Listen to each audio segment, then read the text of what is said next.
First and foremost, do you condemn what Hamas did inside Israel to Israeli civilians? There are dead and there are hostages. First and foremost, the Western media must really abandon this framework that has gotten us to where we are today. Okay, but I just want to know, do you support the killing of civilians? Of course not, of course not, of course not. So do you condemn that? The loss of civilian life is tragic in all sides. And what is happening is extremely worrying and very tragic. And as we speak, the loss of lives, you've counted 70 Israeli deaths. There is more than 200 Palestinian deaths so far, more than 1,600. Entire residential compounds are being wiped out. This is a war crime committed by Israel. What is more tragic, or equally tragic, is the blindness and the deafness of the world and the international community for so many years, of the warnings we have been saying that this was coming. Israel knew that this was coming their way. We, the National Movement of Palestine, the PLO, have found a different path 30 years ago.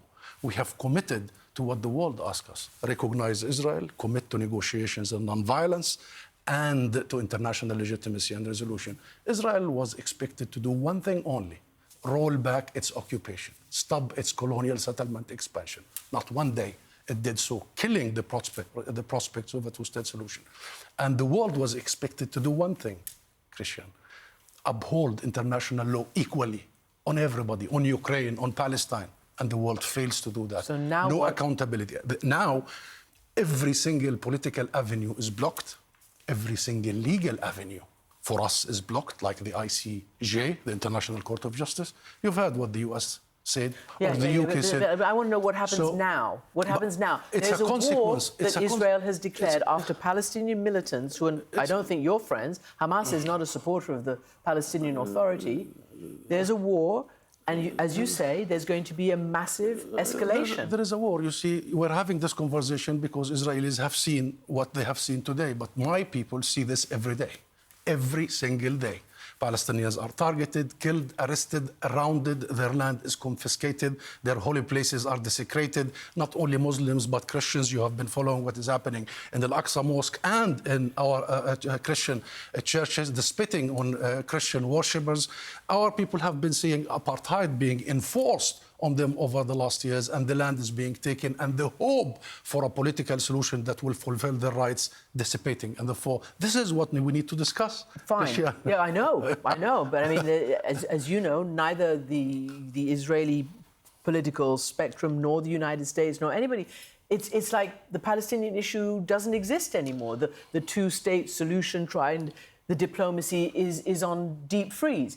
Can I first ask you, though, before we get to there, what triggered this attack? It's on a certain date. It's 50 years to the date just about. Before, 50 years ago, it was October 6th, Yom Kippur. Syria launched a surprise attack on Israel. What do you think triggered this? And it was a very sophisticated Hamas attack. I don't know. I really don't know. What I know is that it was a matter of when, not if. We've been shouting every day, don't leave a vacuum. Don't unheed what we are saying. Pay attention.